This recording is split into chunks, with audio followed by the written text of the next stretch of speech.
Welcome everybody to London Futurists. Our topic today is how to talk about climate change in a way that makes a difference. Our speaker is Rebecca Huntley, one of Australia's most experienced social researchers. Rebecca, who is joining us today from Sydney, is the former director of the Mind and Mood Report, the longest running measure of Australia's attitudes and trends. She holds degrees in law and film studies, and a PhD in gender studies. And she is a mum to 3 young children. She's a member of Al Gore's Climate Reality Corps, carries out social research for NGOs such as the Wilderness Society and WWF, that is the Worldwide Fund for Nature. And she also writes and presents for the Australian Broadcasting Corporation. She's the author of 6 books, including, most recently, How to Talk About Climate Change in a Way That Makes a Difference. Rebecca, welcome to London Futurists, and over to you. Thank you so much for inviting me. It's the Sunday evening here on Mother's Day, which is a significant day for all mothers. You get a few presents, but it's always a day where I reflect on, the challenges that face my children as they grow up in a climate-affected world, which was one of the reasons why I kind of came to climate change research and particularly climate change communications. So I thought I'd talk a little bit today, not for very long, but for 20 minutes, a bit about how I came to this topic and, the various things I found researching my book. So I suppose the first thing that I want to reflect on as we start to get ready in the next couple of weeks for the next climate strike is the activism of young people around the world through climate strikes has been a really interesting one. It's one that certainly affected me emotionally, and I thought, well, this is a whole generation around the world asking for action on climate and genuinely causing them anxiety. And that's kind of one of the triggers that got me to think a little bit about this topic. But the other trigger, and I'll share my screen, I've got a few slides, I promise not many, was this. So let me just start from the beginning. That's an image of a young girl with a mask trying to get away from the most intense fires that pretty much decimated millions of animals, killed hundreds of people, either directly or indirectly through increased smoke in the air, with things like asthma attacks and respiratory health issues, and destroyed properties. And it basically raged for weeks. Not last Christmas, the Christmas before, the Black Summifiers. This was a moment where, globally, people were turning towards Australia and realising that this was a predictable and even predicted moment in Australia's history, in our environmental history. In fact, Professor Ross Garnaut, who under the Rudd and Gillard Labor government had been asked to do some climate change work, and it did a report that said by 2020 we could be seeing catastrophic fires, killing people, destroying property, and destroying entire ecosystems. And in fact, it happened. Now, interestingly, at the time, the climate movement thought, many people thought, well, here's the moment, right? Here's the penny drops, right? The government, particularly the federal government, who've been a bit, let's say, reluctant in their embrace of climate change policies that have been effective, and, that I could talk about that later, can't possibly ignore this. And for people like me, whose job it is to measure public sentiment, we looked at how the Black Summifiers impacted people, like whether it actually was a tipping point, to use that often used phrase, in terms of how people thought about climate change. Because what we do know from the research is the more that you feel that climate change impacts you personally, the more that you're likely to strongly agree with a statement like, climate change is relevant to me in my life. or is impacting me personally today, or is somehow connected to my quality of life, or the things that I want in my life today. The more that you connect that personally at this moment, the more likely you are to be very concerned about climate change, prepared to do a whole series of actions. I personally and other people who work with the climate movement did research, and what we found that the Black Summifiers did was that it made people who were pretty concerned about climate change, or some people more concerned, but it left people who were kind of, somewhat concerned about climate change or didn't think about it much. It almost completely, they just didn't see this event as being connected to climate change. And in fact, in the qualitative research that I did, people really resisted the link between this event and climate change.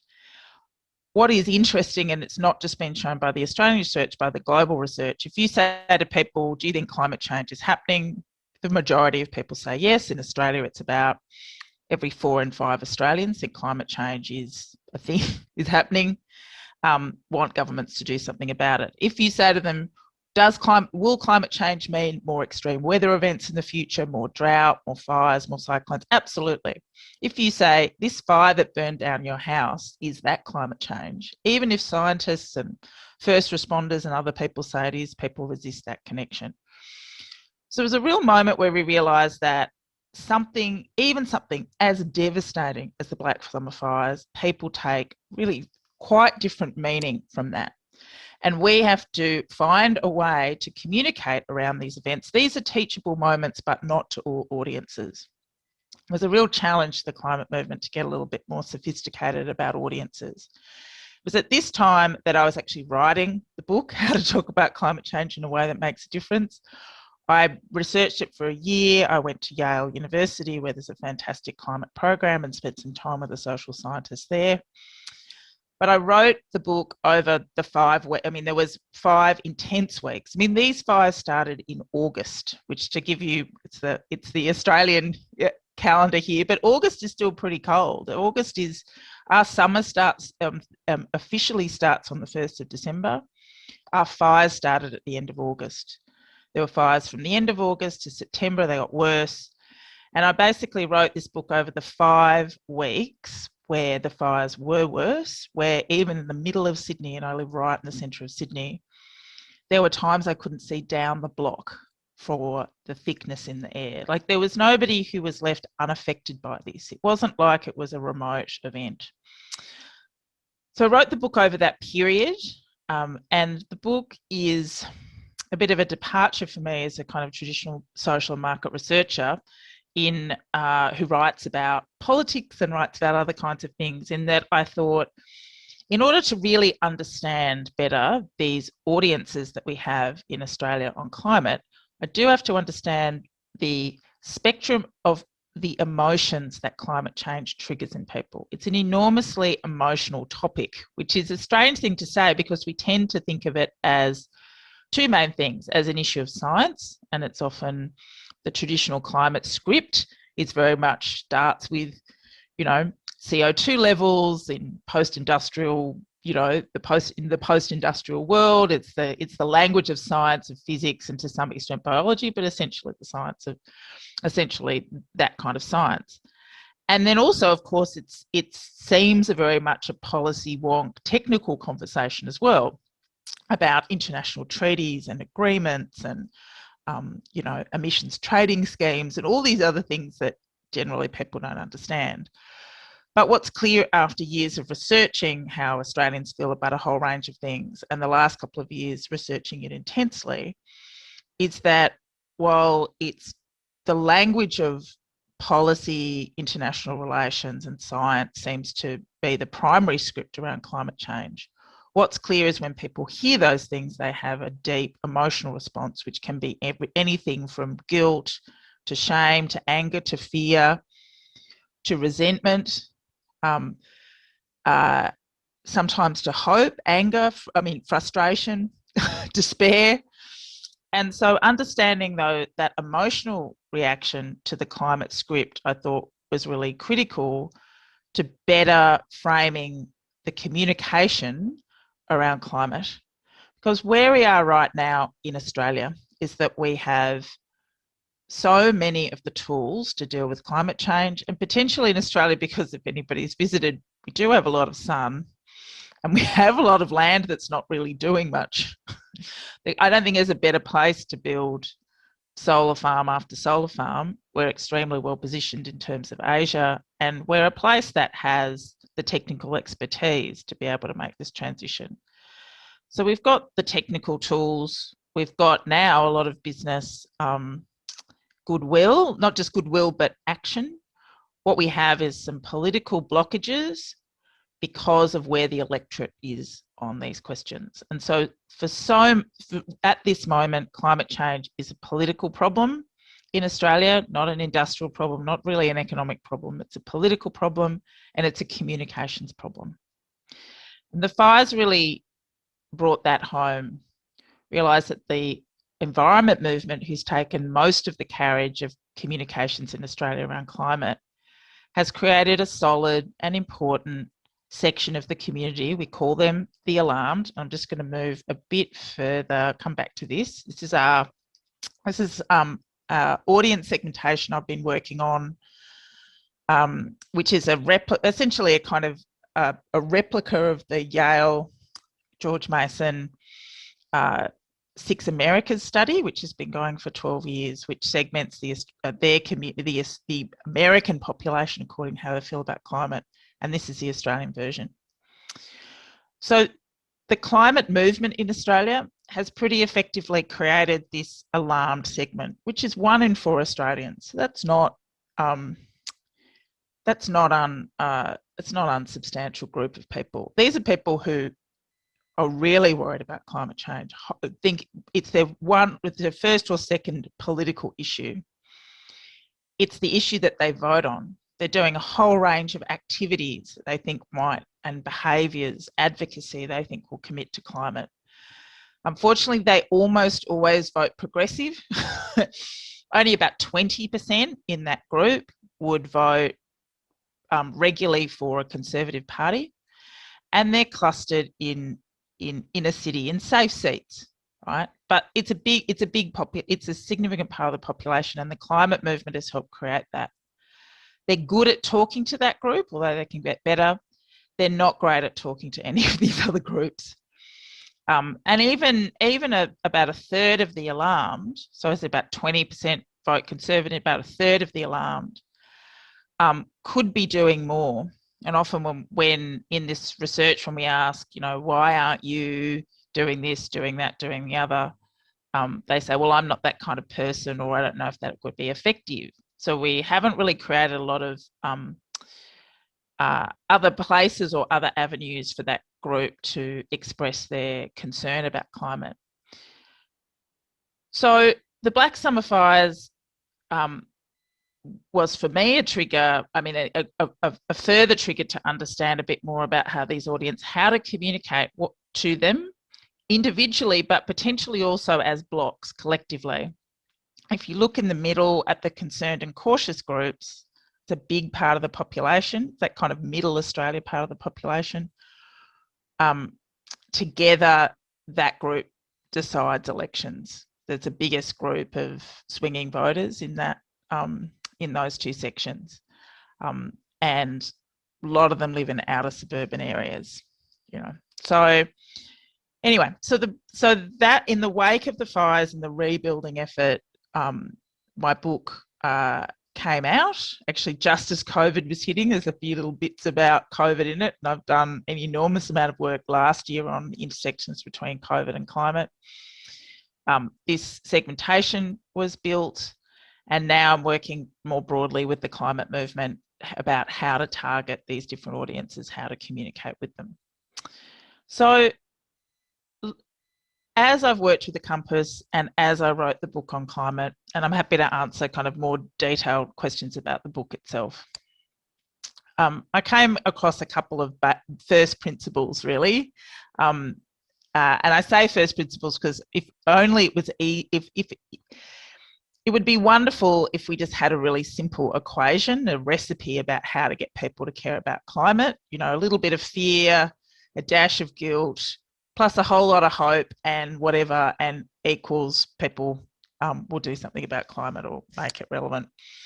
I think one of the things that I saw, and part of the book was talking to a lot of effective or seasoned climate communicators from around the world, understanding how they manage their emotional response to climate change, how they mobilise different emotions as they do their work, and how they become more effective as climate communicators. I suppose one of the things I realised is a very easy trap for people who talk about climate to fall into is to start with the science. Why do we start with the science? Because the science matters. We respect if we're in that alarmed category, and some of the people on this webinar, I assume, are, we value expertise, we respect it. If the vast majority of scientists say that something is happening, that's persuasive to us. But it's not necessarily for everybody else. Science, in so many ways, as the opening salvo in a conversation about climate, and I've seen it happen all the time, can make people feel like they're not educated enough to have the conversation. It can be like, oh, I've got to know all these things to be able to have these conversations. It can be a barrier, which is not the same as saying we shouldn't have arguments that are evidence-based, but we should think about, how do we make a connection with people? How do we start? And I suppose one of the things that I learned through the research that I did for the book, as well as the research by other people, is you have to start with a kind of an anchor, a foundation, which connects with that person and what they value today, not what they're going to value in 20 or 30 or 40 years' time. Because again, the other thing we find out from the segmentation is it's only really the alarmed that are good about projecting into the future and feeling some kind of agency about the future. When I do focus groups with pretty much all of these other groups, particularly the disengaged, in the past, I did a lot of kind of general research before I did climate research. I remember once doing a report on how people feel about the future, and just consistently, time after time after time, people just said to me, I'm just trying to get through the week. Don't make me think about the future. I can't think about the future. They're really good at projecting 50, 60, 70, 80 years into the future, but they were not great at predicting 5 or even 10 years into the future. This group here on the other side of the curve. So to go back to kind of that first principle, I think what I found was really effective is when people started a conversation with that person about what do they value. What is it that really matters to them right now? Is it the health of their family? Really understanding that deeply, and then finding ways to connect climate action with improved health of their family. I don't use that example lightly. In the Hunter Valley, which is traditionally a coal mining hub in Australia, which is not very far, also a very good wine region in Australia, but a lot of our active coal open cut mines are there, diminishing, of course, over time, fewer jobs because of automation. Politically really important because the Labor Party needs to hold that seat, that area, to be able to continue to be able to win elections. But in that area, because of these open cut mines, childhood asthma, which at the state level is at about 11%, in the Hunter Valley is 15%. And that extra percentage is almost always accredited to just the amount of dust in the air if you live near these coal mines. So when I do a lot of focus groups in the Hunter, when trying to find a way to get people on board with the idea that we need to make this transition away from fossil fuels and towards renewable energy, a science group might not work, but understanding that family really values that their kids have got asthma, or they've got asthma, or they just want their community to be healthier, then that's one way in. So starting with what people care about, what they value, which itself is always not so much a communications task to start with, it's a listening task. It's an understanding and listening task, which is what so much of this segmentation is about. What matters to all of these people if you take climate and environment away? How can you, with talking about climate change, demonstrate what they will gain from climate solutions rather than what they would lose? I suppose that's the next principle. So the first principle is start with what they value, start with what they love. The next principle was an interesting one. It was something that wasn't talked about quite directly through all the literature that I looked at for the book, but is something that I think about a lot when I work with my clients about how do you communicate to different audiences. And it's about the loss, about the kind of the loss gain equation in conversations around climate change. So human beings are kind of primed to avoid loss. They have, if anybody has done any psychology, I didn't do psychology at university, but prospect theory is just a pretty straightforward understanding, which is that we just want to avoid as many losses as we possibly can. And I mean, there are some people who have got a gambling mindset, but most people, to lose anything, the sense of wanting to lose anything is scary, and we'd rather retain something now and keep it now than gamble that we'd get something in the future. So that kind of, you think about that traditional marshmallow test when you say to a child, I'll give you a marshmallow now, or if you wait 5 minutes, I'll give you 2.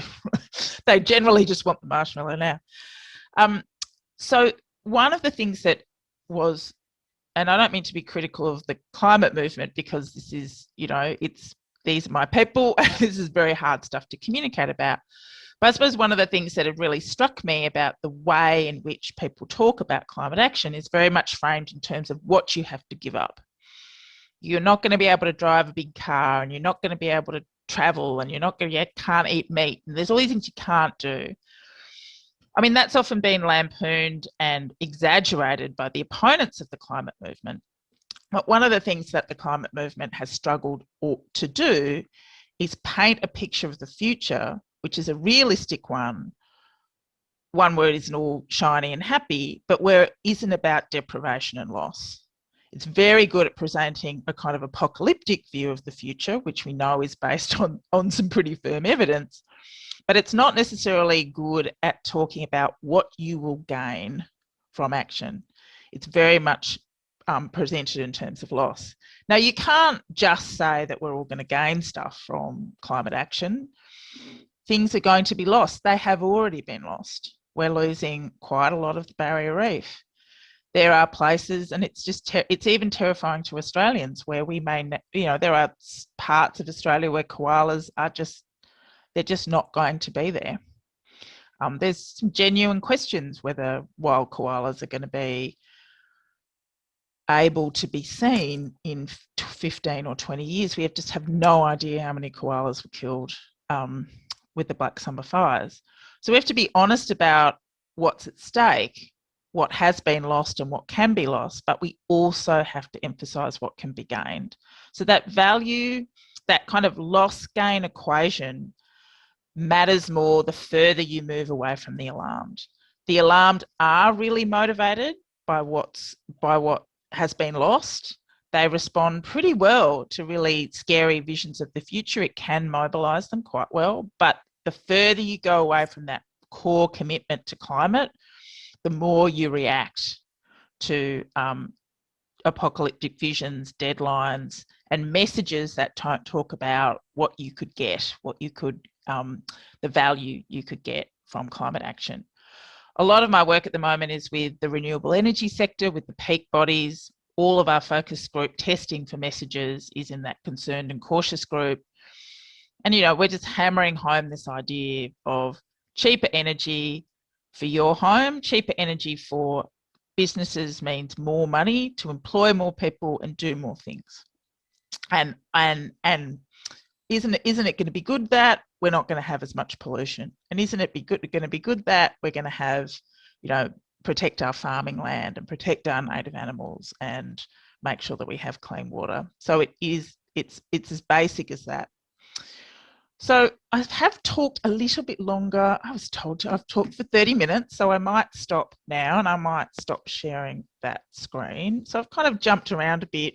I haven't talked an enormous amount about the emotional aspects of my book. There's chapters on fear and loss and despair and all these other things. I kind of go through the roller coaster of emotions that people go through when they think about climate change, that I went through as I wrote the book, as I watched Australia, basically, you know, places that I'd gone as a child, places that I'd taken my children, places where my friends live burned to the ground. So it was a very emotional process writing the book. I think I've got a really quite a clear understanding of what works and why when it comes to climate and emotion, and happy to answer questions about that.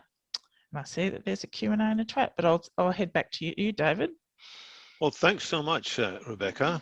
I will encourage audience members have a think about which questions they'd like to raise. Put questions in the Q&A window, and if you see something there from another audience member that you particularly like, then click the thumbs up icon so it will come to the top of the list. And I'm aware that we have a very distinguished people in the audience too, and so I do encourage you to raise your points. Let me start by asking you, Rebecca, a little bit more about the emotional side. You've given us two distilled pieces of advice. I'm going to start with what people value and love and emphasize the gains as well as the losses. Is there a similar succinct summary of some of the emotional advice that you would give? Is there one emotion that we should bear in mind more than the others, or do we really need to have a grand understanding of the whole palette of different emotions? Yeah, it's interesting. So I went into it with a bit of a naive approach, and which is that, we just need to kind of avoid things like fear and anger and everything, and just scale up these positive emotions. And when I went to see Tony Leazowitz, who runs the climate project at Yale, he just kept saying, Rebecca, there's just we have all these emotions for a reason. All of these emotions are functional. And if they're productive, they can be helpful. It's anger and fear that got the climate strike happening. And it has been effective to some extent in getting people involved. He said it's very much the audience and the emotion and what you're asking them to do. The emotions that get people putting solar panels on their roof are very different than the emotions that you might plug into to get them to vote out government that isn't doing the right thing in terms of investing in renewable energy. So it's very much horses for courses. But the one thing I would say almost definitively is, while guilt can be effective if it's connected to responsibility and you quickly give people an opportunity to do something, a pathway, an easy pathway to do something, I don't think shame works. And I say this because in the last federal election we had in Australia, which the Labor Party was slated to win and lost, not because of climate, but it wasn't helped by the fact that there was a kind of an activist convoy of progressive activists, not unlike people in Extinction Rebellion, who kind of all got in cars and drove up to northern Queensland to boycott the Adani mine up there. And that was seen as kind of outsiders coming in to tell us how to live our lives. And also this kind of shame, often when you talk to people who come from mining communities about how they feel about climate, in a sense, they're made to they feel as if they should feel shame about the work that they do, or they should feel shame that it was that fossil fuels that built their communities. And it doesn't make them feel good. It's not the way to convince them. It's not, you don't change a coal miner's mind about climate change by making them feel ashamed about their job. So I don't think shame works. I think all the rest is effective. I think, interestingly, the only other thing I'd say is hope without a radical plan of action is just a different form of denial. There's a whole lot of people in our focus groups that I do kind of hope that it'll be sorted by something magical that happens. That kind of magical thinking doesn't work as well. So I've really got to say, all emotions can be effective depending on who you're talking to, but to get them to do what. but I don't think I've ever effectively seen an effective campaign based on shame. That's my Is there some connection professional. is there some connection between shame and denial? That people are motivated to deny their involvement if at the same time Yeah. a part of them is feeling slightly shameful? No, it's a really good point. And I read lots of influential books as a basis of this, my research, but there's a terrific Scandinavian politician and writer called Perspen Stoknes. He's got a fantastic TED talk. And he said, denial is the need to be innocent. So we often present people who are climate deniers as stupid, like they're dumb, or we kind of ridicule them. And I can understand, because some of their ideas are really pretty horrible, and sometimes their tactics are pretty awful as well. But that was a really powerful thought, this idea that denial is the need to be innocent, because if we take the full logic of climate change into our hearts and minds, as in we are all contributing to this, to the destruction of the natural world and a creation of potentially unlivable world for our children and grandchildren, to really fully appreciate that is hugely confronting. And I do understand why people push it aside, because who wants to be responsible for that? The reality is that we're not all equally responsible for it, so we shouldn't all feel huge amounts of shame about it. And so that's why I'm always like, there are some people who should feel shamed. Rupert Murdoch should be ashamed. The people who should be genuinely, deeply ashamed could probably fit in the bottom floor of my house. All the rest of us should feel some level of alarm and responsibility, but I don't think shame works. But I think that's right. This shame is a different form of denial, and the need to be innocent. Wouldn't it be wonderful if we could all feel innocent in this environment? And it is quite hard to feel completely innocent. Well, let's follow on then with a question by Terry Raby, who asks him, do you have any friendly advice for the alarmed, such as people in Extinction Rebellion, bearing in mind that it's sometimes said that their alleged bad behavior drives others towards conservatism and denial?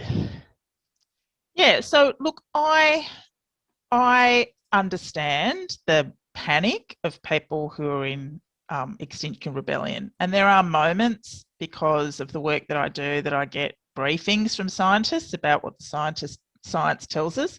And there is that kind of, oh wow, that sense of maybe I need to shave my hair and glue myself to a road. But I think one of the challenges, and if I go back to this kind of intense focus I have on who are the audiences and who do we have to shift, one of the audiences that I shared with you before is a group called the cautious, right? So it's not that they don't think that climate change is real. It's not that they don't think it's going to affect future generations, or that government shouldn't do more. They love renewable energy, all the rest of it. They're just very economically and socially insecure, right? Their biggest concern, their biggest value is around community safety, right? So they want progress, but they're really worried about a too quick transition and what that's going to do. They live these kind of precarious, tentative lives, so whether that's real or imagined, right? So when something like Extinction Rebellion happens, less the students strike, because that wasn't actually disruptive. But when something like Extinction Rebellion happens, which is based on disrupting, they really, really react quite badly to that. So there is always going to be, in progressive political movements, a reaction, a backlash. You just have to measure whether that is going to derail everything, or whether that's something you could wear. So I'm tentative about lashing out at Extinction Rebellion. All I want them to know is that sometimes their tactics can disrupt our ability to communicate with these groups effectively, and for them to be aware of that. I'm not saying stop it. I'm just saying that there is always going to be a kind of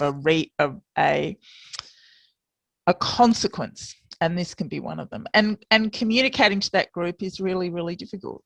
But it's the absolute key to what is the last political roadblock in Australia. It's not the states and it's not the local governments, it's the federal government. So that group of cautious, socially anxious, I mean, if we put a Brexit version of a vote to that group, 90% of them would have got out of Brexit. There's an equivalent of that group in so many advanced democracies. Right? They want to shut down, they want to close down, they're very concerned, they're anxious about China. You can just imagine what they're like. So who should we prioritize talking to? And you said there's a big up from talking in the right way to the concerned and the cautious. If we encounter dismissives or doubtfuls, should we just try and sidestep that conversation? Is it unproductive? So in so many of the segmentations are being done, people who is called dismissives, or basically deniers, are always in the single digits. And my theory is you basically don't engage them unless they're in Parliament, unless they're in positions of power and influence. And one of the key things that dismissives in positions of power and influence do is not just they slow down progress, because delay is the new denial, right? The slow that you can kind of say, oh, it's climate change, we've got to go slowly. we've got to, 2050 is too soon. We've got to talk about 2070 or whatever. I think one of the things, and it's been measured and proven, is that if you have amplified denier voices in a society like Australia, it doesn't necessarily recruit people to the denial cause. It just makes everybody else think that the ranks of the deniers are bigger.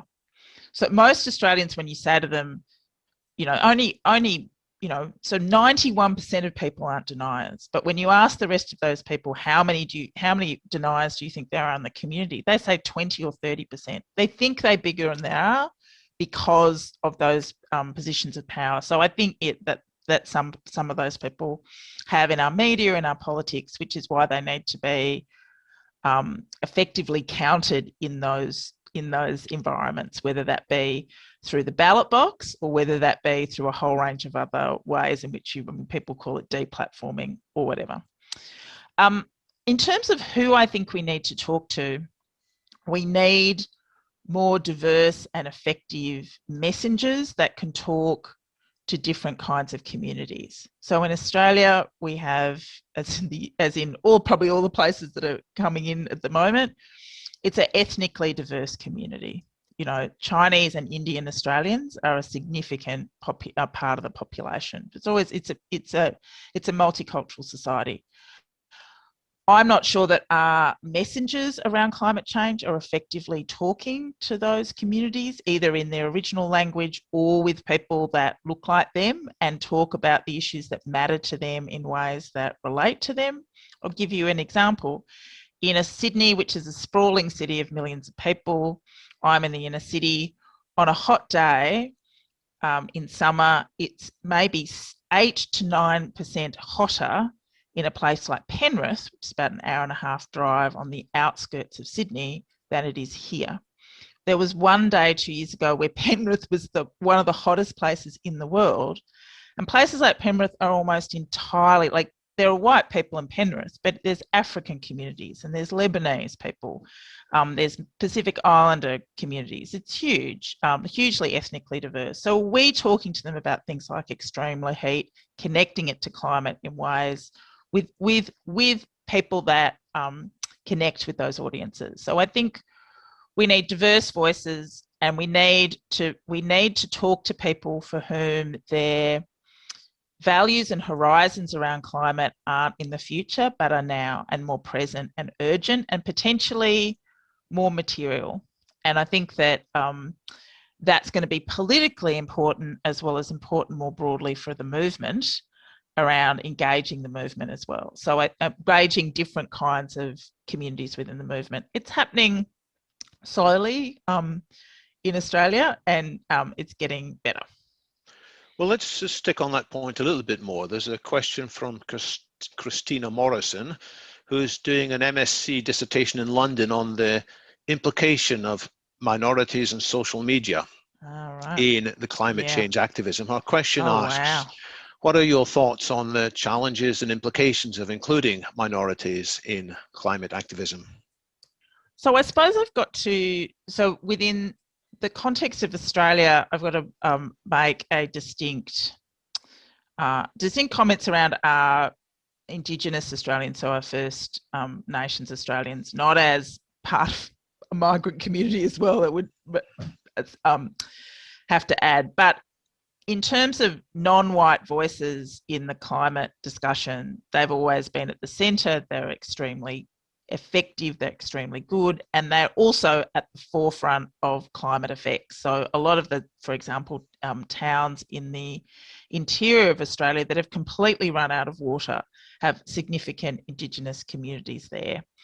And probably the most dramatic example of that is the fact that the Torres Strait, so we talk about Aboriginal and Torres Strait Islanders in Australia, low-lying islands off the north, off northern Queensland, some of those islands are disappearing, and so much so that they've actually taken their case to the United Nations. And so we've got some extraordinarily prominent, effective communicators in the Indigenous community. So we don't, it's not that we don't have problems there, but we have a lot more, we have a lot more visibility. We have real issues in terms of engaging leaders in migrant communities in the climate movement, and we've got a real problem with thinking about whether we're thinking about them in our communications and research and anything else. I mean, sometimes I even have to fight to say, should we just ask if English is a first language or not in this survey? So it's getting a bit better, and I think it is really interesting. I'd love to make connection about particularly in election times, how platforms like Weibo and other ones kind of, specific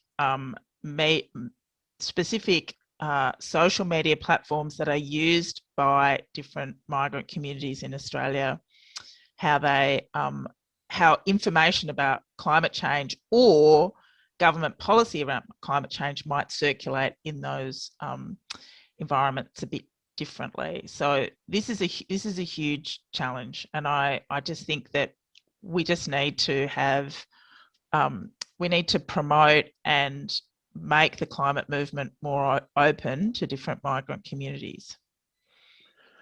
Let's take a question from Yates Buckley, who's asking for good examples that you've seen. Have you come across organizations, researchers that are shaping the climate conversation in a useful way? Oh gosh, so lots. So I suppose I'll give three short ones. So in Australia, years and years and years of work has gone into this, a group called Farmers for Climate, right? And they have scraped away talking about the challenges of farming in a climate altered world. And they're a small group, they grew bigger and bigger and bigger, and their aim really was to find a way to influence the National Farmers Federation, which is a really big and effective peak body in Australia that has always been very close to the National Party, which is one of the Conservative partners with the coalition. The National Party gets a lot of donations from the fossil fuel industry. Anyway, so that work that had been done, consistently over time with farmers, men, women, different generations, talking about how farming was changing, how it was so much harder, how they believed in climate change, how they wanted the government to do something about it, has effectively meant that the National Farmers Federation has broken with essentially its political wing, which is the National Party, on climate, and has done so at a number of important points in the last 18 months. So you can see that a small activist group just diligently trying to change the optics, trying to change the policy, working there has effectively moved this large organisation, which has been very conservative around climate, in a way that's politically very difficult for people within the National Party who continue to obfuscate on climate. I work with a lot of small groups as well as big organisations, so sporting-based and professional organisations. So whether it be in the finance sector, in the insurance sector, I'm working with a lovely group at the moment called Surfers for Climate. So surfing is something that crosses now gender, generation, to some extent ethnicity and social class. And Surfers for Climate was a small group that was mobilised around what was going to happen. There was going to be some drilling in the South Australian Bight. Yes, bad for climate change, but also terrible for that marine environment. And they managed to get surfers active on that question. Now, yes, they also managed to pull the rug under the financing of that. And it's been, when that ended, I thought, wow, what an extraordinary partnership of surf bums and and big money men to kind of basically, yeah, like I said, pull the rug under what have been a devastating environmental outcome, really, as well as bad for climate change. So there's lots of very creative, and it's not like it's not like I think what the climate movement is getting a bit better at is thinking there's a problem. Who do we push? What kind of groups and what kinds of people do we want to push at the problem? And just finally, one really, other people who know anything about coal seam gas, or fracking, which is a really destructive, really very destructive practice of getting gas. I don't even know why they do it. Instead of having the usual greenies talk about that, they actually got farmers effectively involved in that work, talking about the effect that it's going to have on farmland. And they got some really conservative radio commentators on there because it was farmers and not greenies talking outright at the forefront of those campaigns.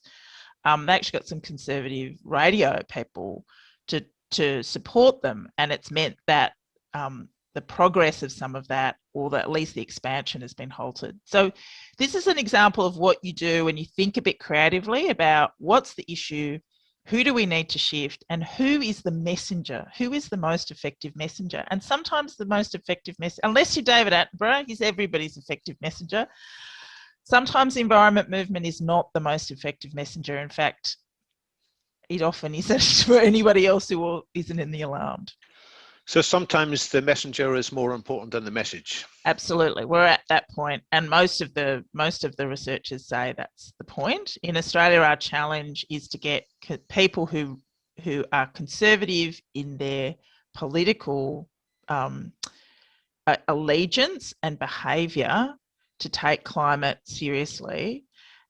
But what that looks like might look different. It might mean that they speak out against Conservative members of Parliament or support Conservative members of Parliament that are progressive on climate. It can mean all kinds of things. In Australia, that's really critical to shifting the politics of it at the federal level. Not the state level, we're seeing a lot of stuff move there, but the messenger, absolutely essential. And people in the mainstream are more likely to be influenced when the messenger is someone like them rather than somebody who has, as you called them, greenies. I think it was greenies. It sounded like I'm a greenie. My best friend's a greenie. Yes. Okay, let's take a question from Miguel Marcos Martinez, who's asking, a large swathe of employees work for companies that are contributors to the climate problem. How would you approach a conversation with people whose livelihood depends on, quote, bad companies? Yeah, it's really challenging. So this whole area of employee activism is a really interesting one. I don't know if I would attack, I don't think I'd attack them at all. I'd be interested about what their perception was about whether that company was intrinsically bad or could find a way to change. Once upon a time, some of the major financial institutions in Australia, including our big industry super funds or super funds that fund retirement, were the main source of money for fossil fuels. So the 4 big banks, Macquarie Bank here, as well as the big industry funds, they're now all moving away from coal quite rapidly. In fact, Macquarie Bank was just one of our biggest banks in Australia in terms of, investment as well, has committed just this week to moving completely out of coal by 2025. I have mustards in the fridge that will last beyond 2025. That is incredibly, present and close deadline for something like this. And so I suppose there is always the possibility for a company to change. At the moment, I'm doing some interesting work with hard to decarbonise industries like Shell and Woodside and BHP. There are people in those organisations to think, how can we keep this company going, doing good things, still employing people while changing? It's really difficult to have that change. I don't know if somebody is working specifically for some of the companies that couldn't change or not able to change because of the nature of what they do. I don't know. I would just be interested from their point of view where they think the future is, like what's going to happen. It's actually fascinating to me. If you work for a coal mine in Australia and you're seeing other coal mines close down or be stopped, or new coal mines not being funded, not going ahead, if you see that happening globally, if you see jobs decline because of automation, I am really interested in what you think the future is going to be. It's very different if you're 65 rather than when you're 35. But I've got to say, to tell you the truth, in the conversations that I do, in the conversations I have with people in places like the Hunter Valley or Townsville, where there are still, or in places like Perth, where people are still actively employed in fossil fuels, if you just listen to how they talk about their jobs, they realise that their time is ticking, right? They know, they're not stupid. What they worry about is there's no plan. What are you going to do? How are you going to, there's 3, in a place like Lithgow, which is in the Blue Mountains, not very far from me. It's not a very big town. 400 people are employed in the mine there. They know that the mine, no one is going to fix it up. They know there will be a point where it can't go on anymore, but they want to plan about what's going to happen with their community when those jobs disappear. So they're defensive when you want to talk about these things. So I think, again, it's part of how you approach a broader conversation. You've got to listen more than you talk about this. What do they think the future is? With the writings on the wall, what do they want from their company, from their government, to mean that life in the future will be better for them, not worse? Well, I guess that an important thing here is for these companies to suddenly realize that their future may not be as long-term as they thought. They were expecting, well, we can continue for maybe 20 or 30 more years. But if the investment climate is changing, if pension funds are motivated by their fiduciary responsibility to have long-term planning, long-term considerations in their investments, they may steer money increasingly away from these companies that seem to be doing well just now, and that may change the landscape, and more companies will feel this is no longer an abstract 20 years into the future thing. This might be something that's going to affect our bottom line in terms of shareholder value, exactly, in terms of the value of the company sooner. So that's, I guess, where it comes to item number 2 on the list, when you said we shouldn't talk too much about, which is policy. We should. Policy is really important. I just don't think that everybody gets excited about policy. It is interesting. The other fantastic thing that's happened in Australia, as a bit of an example, is we have 2 kind of what you might, to use old language, blue collar unions in Australia, called the Australian Manufacturing Workers Union and the Electrical Trades Union. So traditionally 2 areas that had a lot of their members in fossil fuels. They have come together in the Hunter Valley to do something called the Hunter Job Alliance. They are partnering with an organisation within the Labor Party called LEAN, the Labor Environmental Action Network, to say, we want to push to make the Hunter Valley still the energy hub of New South Wales, but renewable energy, because we know these jobs have been going for a long time and they are soon going to go. and that we need to be active participants in what that transition looks like for our members, and particularly ensuring that any new jobs that come from these industries are good quality unionised jobs. So they've broken away from some of the other unions that are a bit more kind of resistant to what's happening around climate change and want to keep the minds open. So there's been a bit of a fracture within the union movement about this, but I really admire those other unions, and they've actually got most of their members following along because people just want jobs, whether they're not necessarily in love with coal, they're in love with bringing food home to their families. And if they genuinely think that they've got another similar kind of job, it's not going to be absolutely the same, that is going to last for another 10, 20 years and something that their kids can work in, and they feel like that they can rely on that, and they've got a plan, that you've got a plan, particularly for people who are closer to retirement, then they're receptive. But I just don't think they've been presented with any effective plan. Let's talk about the emotions involving flying and how to have that conversation. Smith Todd, who is an XR spokesman, says that he's a former pilot and he's trying to lobby pilots and unions to accept our responsibility to reduce the growth in the airline industry. Do you have any tips on how they could see gains from that? And I'll link in a comment in the I'll just link in a comment in the chat from Laura Tozer as well, who's from Kent in the UK. She also asks how you would approach talking about flying. She says she gave up flying for 7 years, despite having family in Australia, and she has very mixed feelings as she's never talked to them about not flying there anymore. It's a taboo subject, but isn't it something we need to be able to think clearly about? Yeah, so it's interesting. So before COVID, I was working closely with the people at Qantas at their plans really to talk about climate and the sector. Now, COVID just decimated that organisation. Hard to decarbonise industries are some of the most fascinating ones to work with.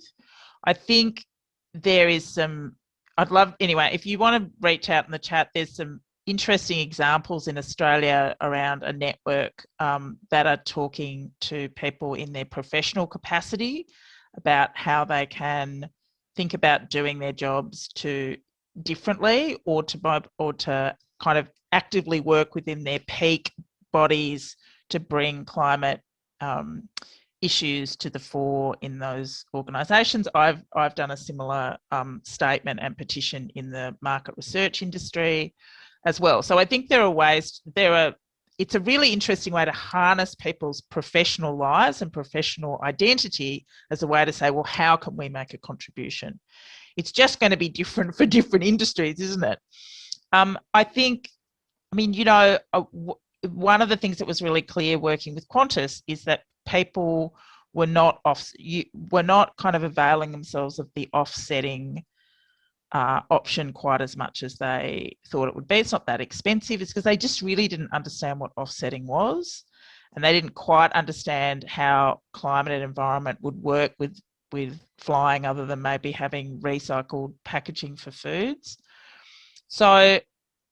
But anyway, so there's some stuff being done in Australia around that, and I can share some of that stuff with you later. I think it's terrific working through your professional organisations to bring these questions there. And like I said, I've been working with people who are sports people and people who are in other industries, doctors, particularly the medical professions as well, doing that stuff as well. The flying stuff is really hard, and I had a very similar fight when I kind of said to my husband, I said, because we took our first daughter to Disneyland, this is years ago, and he said, oh, when are we going to take the other kids? And I said, well, if you would like to take them, I understand, but I'm not going to go. And he said, well, and I said, well, because I'm only really going to fly overseas if I desperately want to do something. And I was not a fan of Disneyland. Like, I'm happy for them to, and we had this really difficult thing where I said, I know we could go, this is before COVID, I know we could go, I know we could afford to go. I just, every time I get on a plane, I think about it really seriously. That's not as you know, and that's somewhere on the continuum about never flying at all, or flying all the time and offsetting it, or never thinking about it. In the end, I think it is really hard to have that conversation because it sounds like you're judging somebody else for flying. But I see it in the similar way of what we have to encourage is a reflection and a spectrum of behaviour change, whether it be around eating meat, flying, driving, whatever that is. To some extent, every little bit counts. And the vegans in my life make it possible for me to have a steak every now and then, an ethically produced steak. But that is a really hard conversation. And I suppose trying to find a way to keep that conversation open, not seeming like you're shaming somebody or judging the decisions, but trying to make transparent to that person why you've made that decision. And yeah, I just kind of said, I'm not saying I'll never fly overseas, but I'm only ever going to do it if it really, if it's something I desperately want to do, because I just want to reduce my flying as much as possible. And Disneyland's just not on my list. So we've been joined temporarily on the panel by Smith Todd, who has been making a bunch of interesting comments in the chat. So I've asked Smith to come on camera and share some of your comments on what you've been listening to and where you think this conversation should go. Hi everyone, yeah, thanks very much for inviting me on, David. It is Todd Smith, by the way. I don't know where sorry. That's okay. But yeah, it's a super interesting, talk, and like, I guess at some level, the flight shaming movement led by Greta did have some impact in the aviation space, and where I'm at the moment, obviously I've had this awakening, and I've decided I can no longer be a part of that industry, but bringing other members with me when there's so many sort of technical supposed false solutions, which people kind of clinging onto. And at one end, we kind of need this just transition where we just recognize that the industry in the short to mid-term, there isn't a solution. So we need degrowth, and, the passion that pilots have, in their dream career, to make that argument is extremely difficult. Really hard, incredibly hard. There is no equivalent, is there? There's no kind of substitute. And that's what's really clear when you are talking to people who are coal miners who work in fossil fuels, is that they could see themselves in a similar kind of job doing something else, maybe in a big manufacturing plant or something else, like that, with similar skills. But it's clear when there's nothing like flying around the world, is there, in a big plane? There's no alternative to that. There's no substitute. There's no, most people are like, as long as the lights are on, if it's coal or renewable energy and I'm paying the same, I don't care. There's no substitute for that particular job. That's really difficult. Yeah, exactly. I think we have to question the injustices of aviation. I think that's a really powerful point, because over 80% of the world's people have never stepped foot on an aircraft, and just 1% create 50% of the demand. So if we look at this like Western colonial kind of perspective we have on this world, like our right to travel, when actually the people first being hit by the CEE are those in the global south, and it's not exactly a positive message. But well, let me put to you both a question from Didier Cournel, who is saying, as well as the doing less, how about encouraging more climate engineering and research? After all, scientific progress could help. It's true that we don't immediately have replacements for long flight airplanes, but there are possibilities of different kinds of fuel being used in due course, which need to hurry up that research. Another possibility is, as in the recent work of fiction, The Ministry of the Future by Kim Stanley Robinson, he foresees that in the future we'll go back to sailing ships. And of course, it will take us longer to go from one country to another, but it's still quite a pleasant thing to spend maybe a small number of days going. So maybe instead of telling people you have to do less, there's an argument for hurrying up some of the scientific and engineering research into at least some alternatives. Yeah, I think so. I mean, look, this is where, and this is the yet to be concluded social as well as economic outcome of COVID, is that there was so much resistance to this idea that we couldn't do things online, and we couldn't work online, and we couldn't have meaningful conversations online. Don't get me wrong, there's some times where you just want to be in the same physical space as people, but I think people are getting a little bit better at that kind of idea about what can be effective in this kind of forum and what has to be done face to face. And as a result, so many employers in Australia, and we've got some real problems with public transport in Australia, with issues around cycling. So many people are driving in their cars. Even if you just go from, 3 days a week you're in the office and 2 days a week you're not, you don't have to fly to Melbourne for a lunchtime meeting. You can have it on, there is that rapid behaviour change that makes people think that some things are possible, and that constantly, and as Todd, as he kind of said, this kind of birthright of a particular kind of global class that I have to go for a meeting in New York, and I have to go to a conference. Do you really have to? Can you get this done in another way? And then when you absolutely have to, you really, you do it, and you commit to it. So I think a reset of values around what we're entitled to and what we need to do is not a bad thing. Yeah, absolutely. And, I fully subscribe to the idea of, radical hope. We've got to avoid that naive optimism and just speaking truth to power. Like the bottom line is, unless you really understand this stuff, most pilots don't realize that there is no technological solutions, to aviation, because of all the greenwashing coming out from industry. So it's breaking through and trying to get that, the facts out there. And, with regards to like geoengineering, I think the reality is we're going to lose the Arctic ice in 2034. Wow. And probably the only way out of that is geoengineering now. So, ethically, I'm, against it. But, if it's a difference between having, this tipping point or not, it's like. What do you think is, in order to convince your former colleagues of the importance of degrowth, what's your instinct about the best way forward? Is it that, look, for health reasons, it's not good that you should be flying that much, or this is the way the industry is going, or it's become like, what's the best way to do it, given they're doing something that they probably worked, you said their dream job is to, fly a big plane around the world. Yeah, I think the first thing is to challenge industry leadership, which are projecting a doubling of air traffic every 15 years. We flew 4 billion passengers in 2019, and that'll be 8 billion by 2035.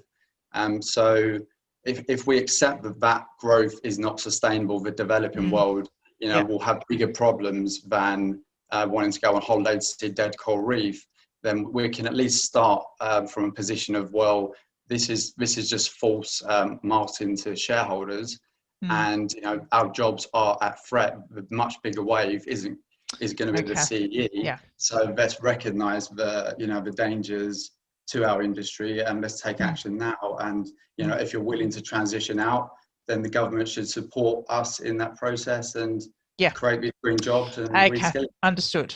Yeah, it is interesting. It's interesting. It's this kind of it's the energy sector is not necessarily the best possible comparison for your sector, because it's not like your sector is going to disappear, but it's going to contract. Either out of and how it's going to contract, that decision, if it's made now, could be made in a way that's good for the people who realise it's just not going to be, it's not going to be keep growing exponentially in the way that we've seen it done in the past. Yeah. Eventually, maybe 50 years time, there will be generally like sustainable aircraft. It's just whether we can scale it up, and it's kind of, we need to accept a reduction until we have got ourselves in order. So many thanks, Todd. I'll pass you back into being the audience member again. Thanks for coming in and sharing your insights. If I can, Rebecca, I'd like to pick up a point you made earlier when you discussed your recent work on COVID and the intersection of COVID with climate. What insights do you have there? Yeah. I've got to say I was worried. There was two things that worried me. The immediate concern was that while the black Summifiers didn't necessarily kind of massively shift sentiment, there was enough within the bureaucracy and within business to say, look, actually, so there was enough shifts in amongst people with some power and their hand on the levers to get some momentum around climate. So there was this kind of view that off the back of that, in rebuilding communities, in the kind of language that would happen. And certainly, so I thought, okay, when COVID happened, I thought that's just going to knock that off. That momentum is going to just be put on hold for 18 months to 2 years.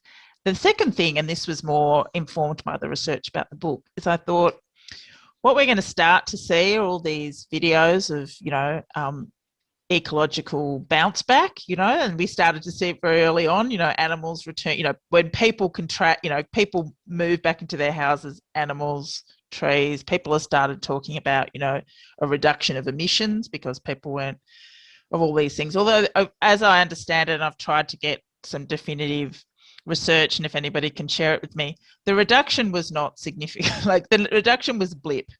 We didn't see a dramatic decrease in emissions. We saw a little slight reduction, but it was a blip. But my concern was that when we started to get those messages around environmental improvements, and that people would associate those environmental improvements with death, destruction, unhappiness, economic downturn. And that would reinforce in their head, again, that action on climate means loss, means deprivation. But I've got to say, my research is primarily Australian. And so neither of those things happened. Last year, our biggest states and some of our biggest organisations, from financial services to retail to industry, made significant commitments around renewable energy. And at the community level, what was the main response was, if we can recover from COVID in a way that accelerates a change we already kind of knew was happening, and if it generates jobs and makes it cheaper for me to work from home because I've got, I'm working 3 days a week from home with the aircon, then so be it. So there actually wasn't, neither of those things happened last year, and it was probably the only silver lining in COVID. Perhaps that's because Australia has managed to do reasonably well, both in terms of the health impact and the economic impact. But we're again seeing a year in which climate action in businesses is being accelerated, and there's been no evidence in any of the research that the community concern around climate has decreased. I'll give you one small example of how significant this is. The middle of the year, our peak body for board directors, the Australian Institute of Company Directors, does a survey of as many C-suite members as possible, 1,800 people who are board directors on all kinds of companies in Australia. And they consistently say that the biggest thing, and this was done in the middle of COVID, the thing that keeps them up at night is climate change. So it's continuously come up in those surveys in the last couple of years, even in COVID, as the thing that worries them about how to manage it, how to deal with risk. All of their external stakeholders are talking to them about it, particularly if they're part of a global company. So I thought last year the combination of climate going off the agenda and having to research about COVID was going to make me quite depressed, but actually there's green shoots everywhere, so I'm very pleased. I've invited one more audience member who's been active in chat to make his point live. Dave Pendle, maybe you can introduce yourself and raise the top point that's foremost in your mind just now. I'm Dave Pendle. I'm a sort of solo entrepreneur based in the Netherlands. I have an interest in transforming education and students to actually grapple with the future that lies ahead. And one of the things is that I am a supporter of all kinds of ecologies of action. So I'm not going to dismiss anybody's efforts or critique them, but there's something to me around public communication that isn't really nailing the actual phase shift that's needed across humanity in worldview, not just in, much needed technical solutions, but there's something around And I think that some of the messages from the ecological environmental movement just aren't inspiring enough, and they've not got a deep enough vision and clear enough vision for humanity as a whole to kind of encourage a shift towards, you were talking about, well, what's the positives of this? And I think there could be, but it needs to be a bigger story that's being told. So I was interested in your response to that. You're exactly right. So, and I've thought about this and I've not nailed it at all. At the moment, the kind of messaging work I do is, and because we've got so much catch up to do in Australia, is really low hanging fruit. Saying to people for whom climate is their fourth or fifth biggest issue, if you have solar panels, you'll have cheaper energy and cleaner air. Like, that's not hard. The larger question is how you communicate a vision of the future in which the balance between what we take and what we give back to the natural world, and how we manage that ongoing in a way that doesn't exacerbate already existing tensions and create a joyful, livable world, like socially and economically livable as well as ecologically livable. How do you do that? That's really hard, and continue to foster this sense of a sense of the interconnectedness of it all. One of the things, and I don't know how to do that, but it's an important thing. One of the things when I recruit focus groups, and some of my clients think this is weird, but I ask them two things. I ask them, what do they do regularly in nature? I want to know what their physical situation in nature is. Like, what is it? Do they walk their dog, or what do they do? What have they done? And then I also kind of give them a statement about, which is failing me at the moment because it's 8:20 at night, but it's this about how they feel about whether the natural animals and people, or animals in the natural world of people, are connected or rival. You've got to make a choice between people or the natural world, or you've got to make a choice. People say, we've got to make a choice between whether we have a forest or people. And we had that in the fires. People would say, well, look, in the end, you've just got to burn a whole lot of bushes to protect, you've got to burn a lot of land and clear a lot of land to protect people. And other people would say, no, the trees and the people are connected.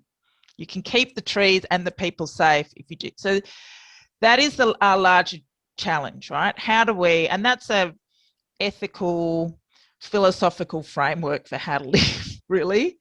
And how do we inculcate that in people, regardless of where they live, how they work, how they vote?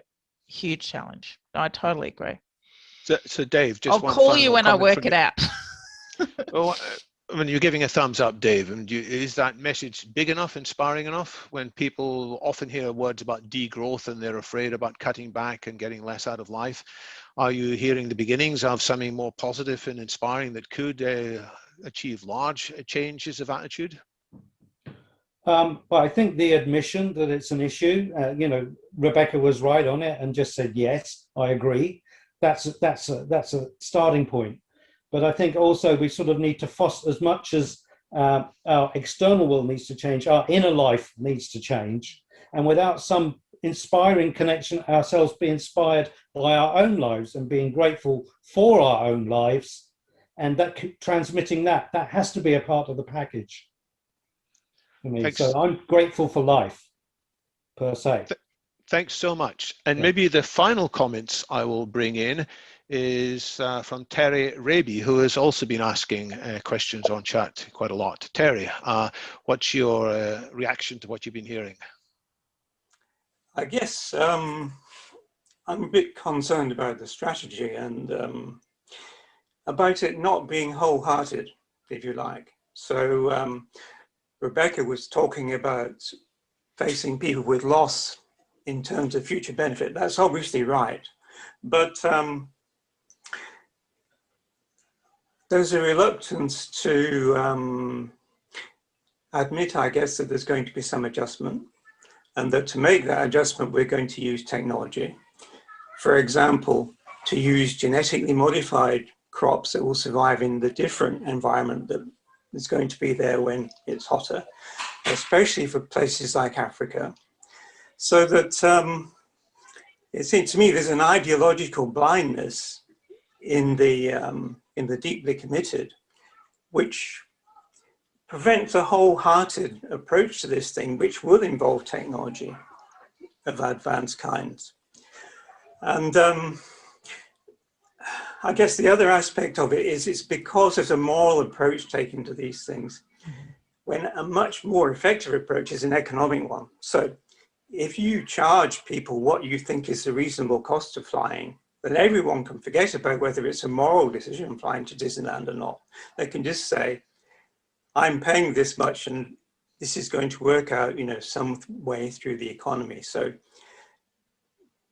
to avoid putting people on opposite sides, economic solutions are better, it seems to me. Optimism is better than pessimism. Yeah, no, it's interesting because in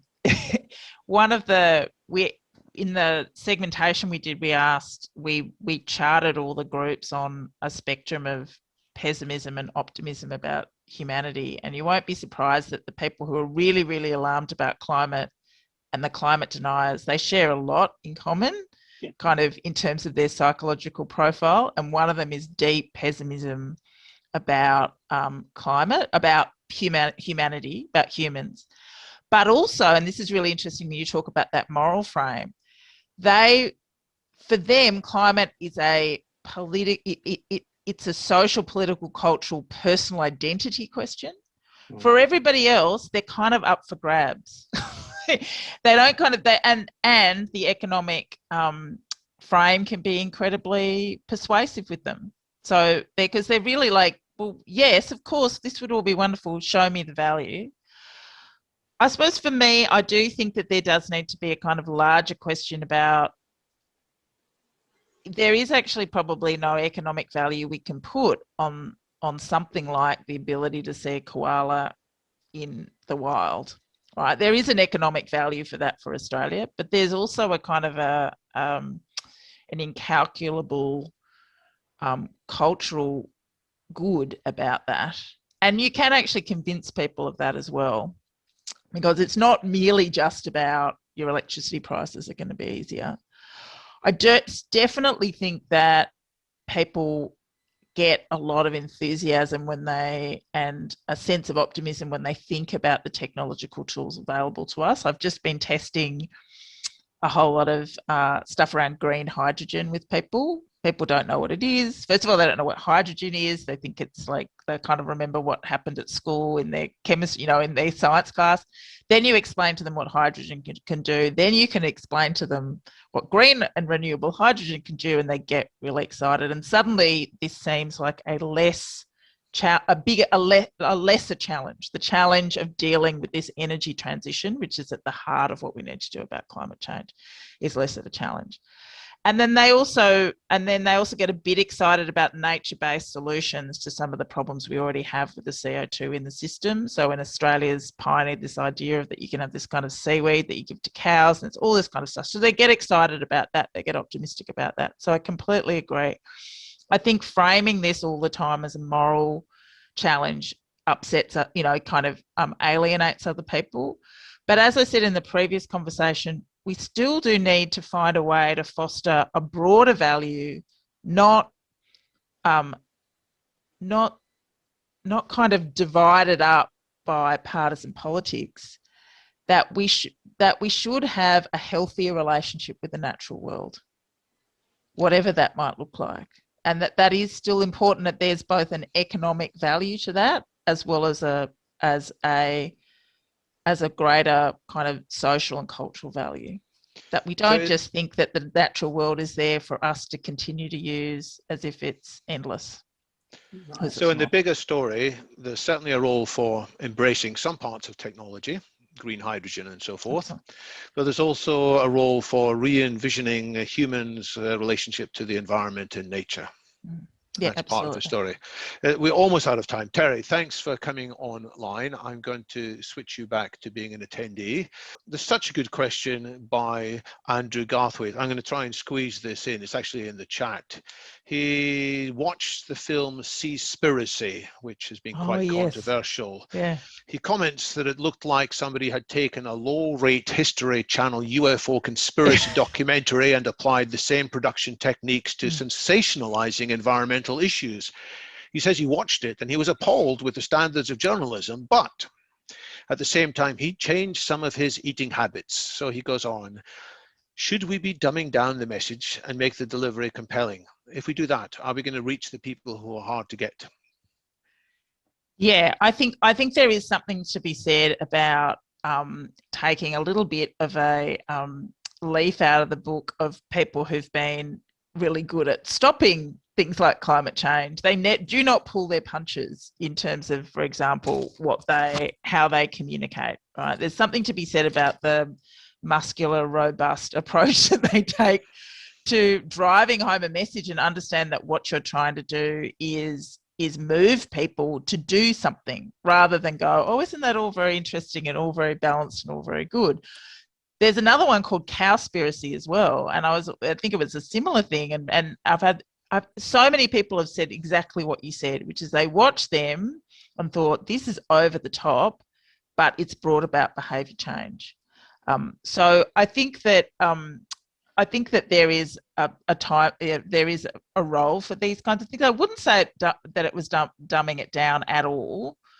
I think what it's trying to do is maximise impact for behaviour change.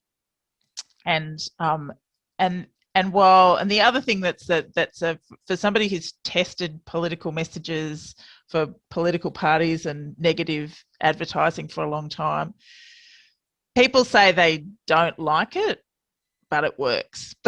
it cuts through. It makes they remember it.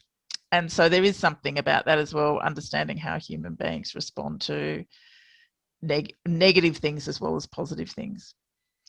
Todd Smith points to another film that he says he used to recommend. I've seen it as well. It's 2040, because of its positive vision. And it didn't have complete solutions by any means, but it showed that there were ideas around. Let me give you a chance in a moment to offer some concluding remarks. But first, if I may, I want to just highlight some things coming up in the near future. What I'm showing on the screen now isn't a London Futurist event, but it's one that's very close to the spirit of what we try and do in London Futurist. It's by a group called Fork in the Road Project. And what's happening on Thursday at 4 o'clock UK time is a 1-hour presentation of the ideas on the Fork in the Road project, which is more general than just climate change. It looks at the possibilities of getting into a near utopia if we grasp technology wisely and organize our social relationships wisely. That's one fork, and the other fork is all kinds of things going bad, including bad climate chaos. And there are 4 speakers on this event, which you can find out more about from forkintheroadproject.com.